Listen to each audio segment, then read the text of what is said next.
Get your brooms out, people. That is a late night West Coast series sweep for the Orioles over the Los Angeles Angels. And I'll recap the final two wins of the series coming up on this episode of the Locked On Orioles podcast. You are Locked On Orioles, your daily Baltimore Orioles podcast. Part of the Locked On Podcast Network, your team every day. Hey there, Orioles fans. Today is Thursday, September 7th, 2023, and welcome back into the Locked On Orioles podcast, part of the Locked On Podcast Network, your team every day. As always, I'm your host, Connor Newcomb. And coming up on today's episode, we are going to recap the final two games of the Orioles' three-game sweep in Anaheim over the Angels. I guess the five things you need to know from Tuesday's wild win in 10 innings that saw the Orioles make multiple rallies and get the hero pitching from Fujinami in the 10th inning. And then the five things you need to know from the blowout win on Wednesday with the Orioles offense exploding to pick up the sweep. And then finally, a little Orioles news and notes at the end of the pod, including the O's going back to a five-man rotation, who they're taking out, and the latest updates on John Means and Tyler Wells. But that's all coming up on this episode of the Locked On Orioles podcast. Before we get there, though, just did want to thank you for making Locked On Orioles your first podcast listen of the day. We're free and available on all podcast listening platforms. Make sure to subscribe wherever you listen. And please like, comment, and subscribe to the Locked On Orioles YouTube page. We're right here on YouTube as well. You can see my face as I talk about the Orioles here. Got a nice little rundown on the side. If you haven't watched on YouTube before, we thank you all so much. The everydayers out there being with me every single day to talk about the O's, even if you're just popping in, even if you're new to the pod, that's amazing too. Can't thank you enough. It's going to be a fun September and October ride for the Orioles, and make sure you are here every single day. But today we start with a series sweep by the Orioles. Now, I talked about it earlier this week, just because of the West Coast games, because of my personal schedule, it was really, really tough to stay up late enough to watch the entire game, record the podcast, edit the podcast, post the podcast, and then go to bed and get up for work in the morning. So I took off one of the 3 days from doing that. Because of that, we did have a full mailbag episode yesterday, so make sure to go check out Wednesday's episode. But here for Thursday, I'm back recapping the final two games of the series. If you want to hear about the game one victory, you can head back to Tuesday's episode. But we will start with the Tuesday victory from 2 nights ago. Final score, Orioles 5 and Angels 4 in 10 innings, as the Orioles captured at least the series win with that victory on Tuesday night. And I'm going to get you the five things you need to know from that wild win. And the first thing you need to know is the Orioles do not quit. They do not die. They do not roll over. It is shown all season. They are tied for the lead in all of Major League Baseball with the Cincinnati Reds with 44 comeback wins this season. But what I will say is, even on Tuesday, they did something comeback-wise that they have not done all year. The Orioles, coming into play on Tuesday night, had not won a game all season when they were trailing after 8 innings. Hadn't done it all year until Tuesday night. And we'll talk about what the bullpen did to blow what was a 2-0 Orioles lead in the 7th inning, but they went to the 9th trailing 3-2. They were facing Carlos Estevez, who isn't the best closer in baseball, but he was 29 for 31 in saves. He was an all-star for the Angels this year. And the O's just jump on him. I mean, from the get-go, they jump on Estevez in that 9th inning. And did they get a little bit of batted ball luck? Yes, they did. The Adam Frazier pinch hit double was more of a bloop double down the line. I mean, Frazier hit the ball 73 miles per hour off the bat after Aaron Hicks started the inning with a line out, but he gets on second with 1 out. Then they go to the pinch hitter, Ryan O'Hearn, and O'Hearn just does what O'Hearn does. Scorches a single 103 off the bat into left center field, and RBI knock to tie the game at 3. But the O's weren't done. Adley Rutschman walks, then Ryan Mountcastle shoots a single through the right side, and the O's take a 4-3 lead going into the bottom of the 9th. And we'll get to what the bullpen did. They gave up a run. It went to extras, but that did not stop the Orioles, who then came out there in the 10th inning. Gunnar Henderson grounds out to get the zombie runner to third. Jordan Westberg with kind of a little chopper in the infield that was hit slow enough to score Austin Hayes, make it a 5-4 game. And they only got the 1 run. Sometimes that could be an issue on the road in extra innings, but it was enough to win the game. It's just incredible to see this Orioles team continue to fight back, to rally. They're never out of a game at any moment, and they showed that once again on Tuesday night. Second thing you need to know from that wild win, let's take you to the bottom of the 10th. What a moment for Shintaro Fujinami. His biggest moment in an Orioles uniform, and he came through. We'll get to what the rest of the bullpen looked like on Tuesday night. Of course, the Orioles still without Felix Bautista. So you really don't know who you're going to in some of these big-time save situations. And Yennier Cano was not available because he had pitched each of the last 2 days for the Orioles. So because of that, weren't really sure who was going to be in the save situation. So you got down to the bottom of the 10th inning. You had Joey Crable in the game. He had gotten the final out of the ninth to get it to extras. And then you had Fujinami out there in the bullpen. That was pretty much it. And they go to Fuji in a 5-4 game. And I get it, right? Like, he hasn't pitched in a lot of high leverage at all. Basically, has been in all low leverage spots over the last 2 weeks. It was a little concerning. But when you think about what you need in these zombie runner extra innings, you need what Felix Bautista does, which is strikeouts, because even just contact that aren't necessarily hits can lead to a run. Exactly how the Orioles scored in the top of the 10th. Back-to-back groundouts, they get a run. You need guys who miss bats. And although he struggles, when you lose Felix Bautista, the number one guy who misses bats in this bullpen is probably Shintaro Fujinami. And Brandon Hyde was kind of had his hands tied. He couldn't really go to anyone else, but also seemed like an okay spot to get him back into a high leverage role. And wow, did Fuji meet the moment. First batter flies out. Zombie runner goes to third with one away. And then Fuji just bears down. Just blows a high fastball by Trey Cabbage for a huge strikeout. And then what he did to Nolan Shanuel was incredible to get the final out. Goes to 0-1. Really hadn't thrown a splitter the entire inning. Drops a splitter in there for strike 2, and then throws a ridiculous splitter that starts at the knees, ends up in the dirt. Shanuel could not check his swing. Fuji gets the huge strikeout to get the save, his second in an Oriole uniform.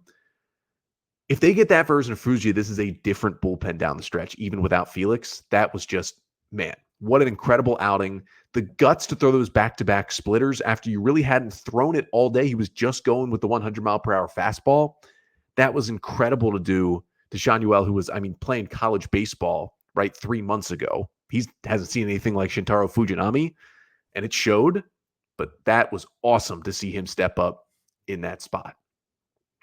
Third thing you need to know from the Orioles' 5-4 extra innings win on Tuesday over the Angels is that despite Fuji's heroics, the rest of the bullpen did kind of look like they missed Felix Bautista in that Tuesday game. Now, don't get me wrong, the O's bullpen has been good since Felix has gone out with the elbow injury, but they weren't exactly great on Tuesday. Now, I will give Cionel Perez credit. He was really good. He came in the 5th, got out of a bases-loaded jam, got a couple of outs in the 6th, but after that, everybody struggled a little bit. Jorge Lopez came in, got the final out of the 6th, kept it at a 2-0 game, but came out in the 7th and allowed 3 hits, did get 2 strikeouts, but both of the runs that were scored in the 7th were charged to him.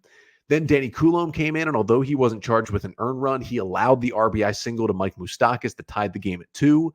Then Jacob Webb came out there in the 8th inning. He allowed a triple and then a single to give the Angels the 3-2 lead. And then DL Hall was the guy given the ball in the bottom of the 9th after the Orioles scored 2 in the top half to take a 4-3 lead. Hall was 1 strike away against Mickey Moniak with 2 on and 2 out. And Moniak, who does not hit lefties, hit a fastball from Hall into center field for an RBI single to tie the game. And Joey Crable, he did a good job, came in and got the final out of the 9th to send it to extras. But those guys in the middle, nobody really stepped up until, of course, Fuji did it in the 10th inning.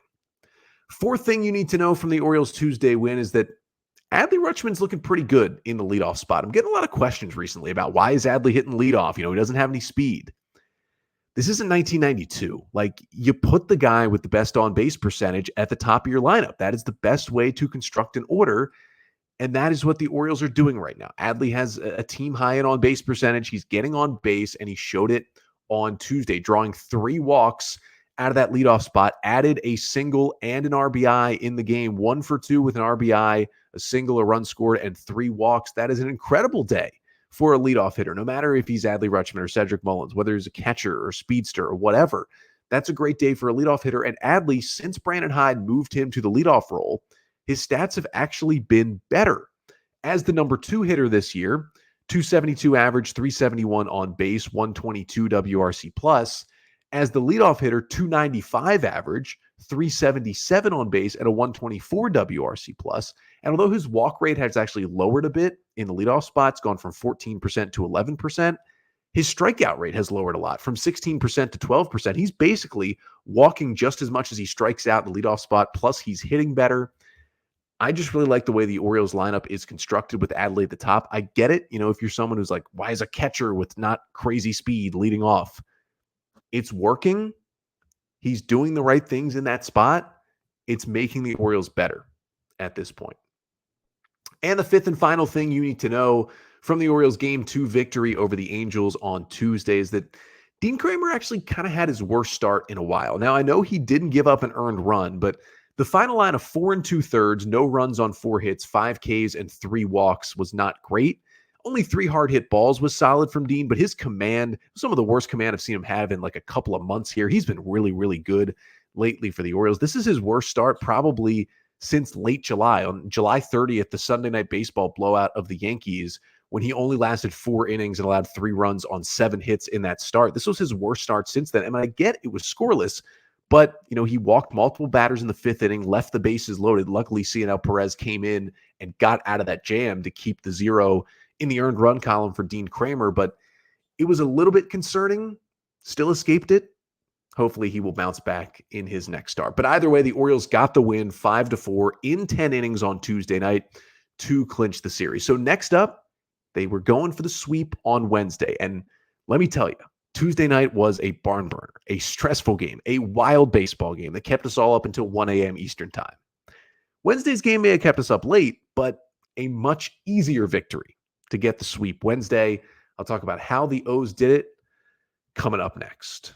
But first, this episode of the Locked On Orioles podcast is brought to you by eBay Motors. For a championship team, it's all about making sure every player is a perfect fit. It's the same when it comes to your vehicle. Every part needs to fit just right. So the next time you need parts and accessories, head to eBay Motors. With eBay Guaranteed Fit, you can be sure every part you need fits right the first time around. Just add your ride to My Garage and look for the green check to know the part will fit, or your money back. Because just like in sports, confidence is the name of the game when you shop on eBay Motors. And with over 122 million parts to choose from, you'll be back in the game in no time. After all, it's easy to bring home a win when the right parts are guaranteed. So get the right parts, the right fit, and the right prices on ebaymotors.com. Let's ride. eBay Guaranteed Fit, only available to U.S. customers, eligible items only, exclusions apply. So the Orioles got that wild win, 5-4 in extra innings on Tuesday night, with Fuji closing it out to get the series win. But then they went for the sweep on Wednesday night, and they got it. And this is something the Orioles haven't done lately, right? Against some bad teams they've been playing over the last couple of weeks, specifically that series against the White Sox and the series against the Rockies, where they won the first 2 games against bad baseball teams and just couldn't quite close it out for the sweep in Game 3. They certainly closed it out Wednesday night in Game 3. The Orioles winning 10-3 in the series finale to clinch the sweep over the Angels. Now, they didn't get a lot of help from the Red Sox. I had mentioned on Tuesday's episode that the Red Sox did beat the Rays in Game 1 of their series 7-3 on Monday night.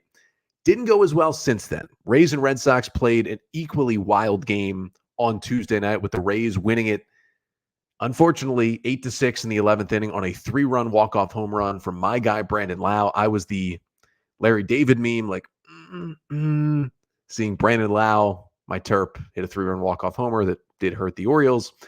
And then the Red Sox just did nothing in Game 3 Wednesday, and the Rays beat them 3-1. So the Rays did take 2 out of 3 from the Red Sox, but the Orioles swept the Angels, which meant they did gain a game on the Rays throughout the series itself.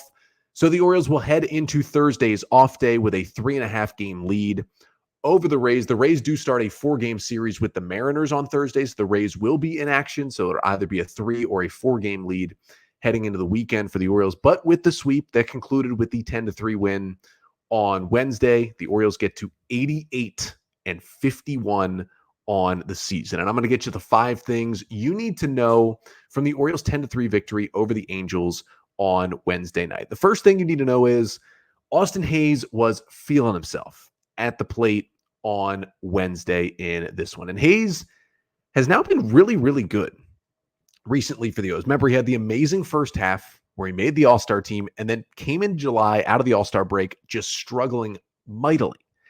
But in his last 18 games now, including Wednesday night, Hayes is hitting .338 with an OPS over 1,000, and he continued that Wednesday with a big night. Austin Hayes going 4 for 4 with a double, a homer, and 4 RBIs in this game. Had a big 2-run single in the third to kind of break the scoring open a little bit.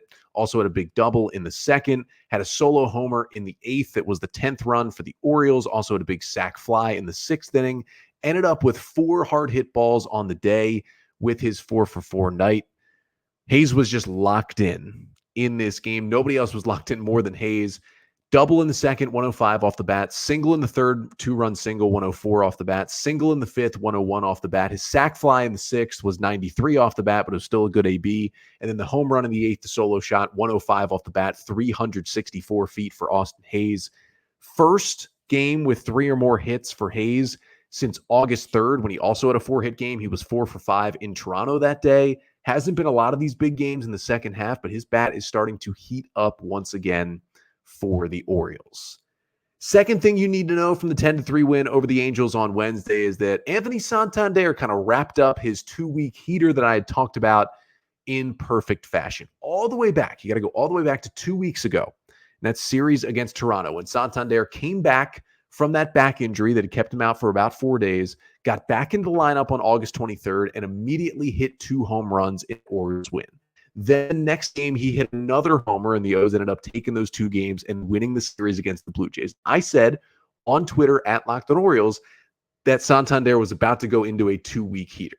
Well, the 2 weeks finished up basically on Wednesday night, and the 2-week heater was certainly a heater for Anthony Santander. Over these last 2 weeks, since August 23rd, since he came back from that little back issue, Santander is 21 for 58 at the plate. That is a .362 batting average with 5 doubles, 6 homers, 17 RBIs, and an 1162 OPS in that span.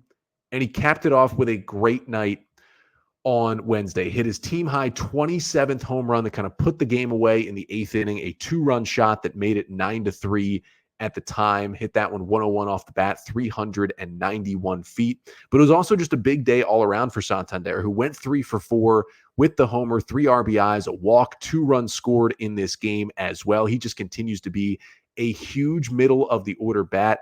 And all of a sudden, with this big power streak recently, he's got his OPS up to a team high 826. Santander coming on strong late in the season. Now, I don't know if he's going to be able to catch his home run total from last year when he hit 33 bombs to lead the Orioles. Again, he's at 27 right now. So you're trying to do the math of, what the Orioles have left on the schedule. 23 games. He would need 6 of them to tie, 7 to win. It would be a hot streak, but it would certainly propel the Orioles to a division title if he were able to do it.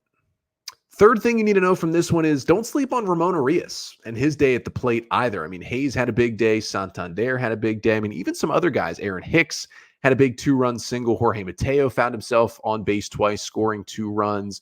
Ryan Mountcastle had a hit and a walk in this game. But how about Ramon Urias, who did not play in either the Monday or Tuesday games and then gets the start at second base, hitting 6th on Wednesday, and goes 3 for 5 with an RBI. Got the scoring started with an RBI single in the second to put the Orioles up 1-0 against the Angels starter Patrick Sandoval. Ended up with 3 singles on the day, just 1 hard hit ball. But Urias quietly in his last 5 games has just been punching singles everywhere over the field. Urias in his last 5 games is 10 for 20 with 9 singles and a double, 4 Ks, 2 walks, and just 2 RBIs in that span despite the 10 hits. So he's really not hitting for much power. He's not crushing the ball off the bat, but he is hitting right now and just continuing to be a valuable utility guy for the Orioles. Fourth thing you need to know from the 10-3 win on Wednesday night is that Kyle Gibson had a nice bounce-back start for the Orioles on Wednesday. Now, he wasn't perfect, and he wasn't nearly the best he's been this year, but it was another quality start for Gibson, who now has 15 quality starts in 29 games started overall this year for the Orioles. Gibson goes 6 innings, allowing 3 runs on 6 hits with 3 strikeouts, 2 walks, and a home run allowed. Just 6 hard hit balls against him in the 6 innings of work. Like, hey, it wasn't perfect. He gave up a 2-run homer to Rengifo in the 3rd, gave up 1 more run on a sac fly in the 6th. Didn't really have good swing and miss stuff. He did get the strikeout that set the new Orioles single season record for strikeouts by a pitching staff, but otherwise just had 3 Ks on the day. He had only 7 whiffs on 41 swings, couldn't quite find one pitch that was really working perfectly. But even though he didn't have his best stuff, he did not get blown up like he did in his last start against a bad White Sox team. Instead, against a bad Angels team, he still was able to fight himself through 6 innings, get the quality start, keep the O's in the game, get himself in line for the win as the Orioles offense exploded for the 10 runs on 12 hits. And I don't know if the Orioles will get like the really, really good version of Kyle Gibson back, but I still think he's their 4th best starter. And if he's giving them quality starts like this every time out there, the O's will win a lot of games down the stretch. And the 5th and final thing you need to know from the win Wednesday that clinched the sweep for the Orioles is that the bullpen just came in and did its job. Now, it wasn't, super high leverage spots for the bullpen. Cionel Perez came in the 7th in a 7-3 game. He put up a 1-2-3 inning for himself. Then the O's got the 3-run 8th. They went back to Fujinami in the 8th. He gave up a hit, got a strikeout, put up a scoreless 8th. And then Cole Irvin came in and a 1-2-3 9th with a K locked down the win and the series sweep for the Orioles. But you may be wondering, Cole Irvin, why did he pitch the 9th inning? Isn't he in the Orioles 6-man rotation? Well, that's what we got to get to coming up next to finish off the pod, because it is no longer a 6-man rotation as of Wednesday. That is why Cole Irvin pitched in relief. He has been moved back to the bullpen. The O's are going to a 5-man rotation again. So what does it mean for the O's starters, for John Means, and for others down the stretch in September? We'll get to that to finish off the pod coming up next. So the Orioles take down the Angels 5-4 in extras on Tuesday, 10-3 on Wednesday to complete the sweep. And they get rewarded with the day off here on Thursday as they fly back to the East Coast before starting a 3-game series at Fenway Park against the Red Sox coming up Friday, Saturday, and Sunday. But the rotation that the Orioles go with starting-wise this weekend is going to look a little different maybe than they had initially planned, because Brandon Hyde said to the media before Wednesday's game that the Orioles, for now, are going away from the 6-man rotation that they've been doing for about a month now, and instead are moving back to the traditional 5-man starting rotation. And the odd man out is Cole Irvin, who was moved to the bullpen and subsequently pitched the 1-2-3 9th inning out of the pen on Wednesday night to finish up that victory over the Angels. So with Cole Irvin out, your 5 guys are Kyle Bradish, Jack Flaherty, Grayson Rodriguez, Dean Kramer, and Kyle Gibson in the rotation. Now, Cole Irvin was scheduled initially to start this Friday night against the Red Sox. Now that he's out of the rotation, they'll go Kyle Bradish on Friday, Jack Flaherty on Saturday, and then Grayson Rodriguez on Sunday against the Red Sox. Now, I'm not super surprised they went back to the 5-man rotation at some point, and obviously with John Means looming, we'll talk about that in just a second. But the first thing my brain went to is, how does this impact who's going to pitch in this Rays series next weekend? Because that is the biggest series of the year, maybe in a long time, for the Orioles. A 4-game series at Camden Yards next Thursday through Sunday against the Tampa Bay Rays, the team that the O's are currently leading by 3.5 games in the AL East. That series could completely swing the division and could basically, who wins that series could be the division winner. I mean, that's how big that series is going to be. You want your best starters. Well, the way it's lined up right now that the O's have made the change back to the 5-man rotation, the scheduled starters would be Jack Flaherty on Thursday, Grayson Rodriguez on Friday, Dean Kramer on Saturday, and Kyle Gibson on Sunday, which obviously omits your best starter in Kyle Bradish. He would be the only starter to not pitch in that series. He would be scheduled to pitch the Wednesday night game, the final game of the series against the Cardinals at Oriole Park. Now, despite that being the fact, now we are still a week away from that series starting. And Brandon Hyde did say to the media after he announced that they're going back to the 5-man rotation, the 5-man rotation is just for now for this weekend series against the Red Sox. And after that, it could be changed. He talked about how the off day today gives them a little bit of leeway to move things around.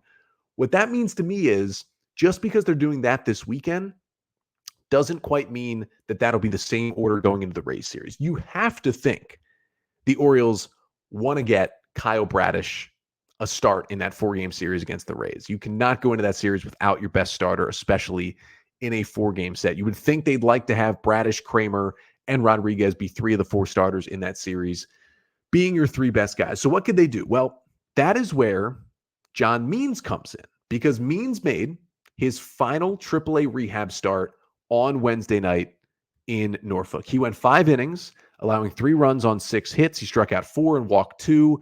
They pulled him back a little bit. He threw only 67 pitches after throwing 80-plus pitches in his last rehab start last week. But I think that was planned because I think they know they've built him up enough to get him where he needs to go. Now, once again, it was soft contact against him, only 4 hard hit balls. He got 13 whiffs. That was a nice little number for him, including 8 swings and misses on the 13 changeups that were swung at by Jacksonville Jumbo Shrimp hitters on Wednesday night. That is the AAA affiliate of the Miami Marlins that he was pitching against.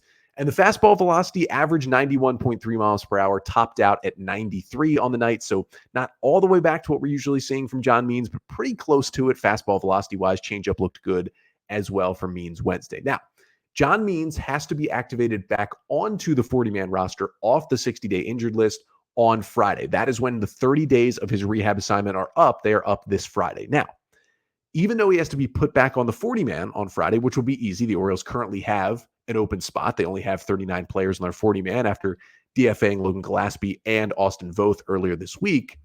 That'll be the easy move. Now, as far as I know, they do not have to bring him right up to the major leagues on Friday because he's not going to be ready to pitch Friday. Even if they have to activate him Friday, he threw 67 pitches here on Wednesday. They would not use him Friday or Saturday, and probably not even on Sunday. Like, he probably wouldn't be available to pitch until Monday at the earliest.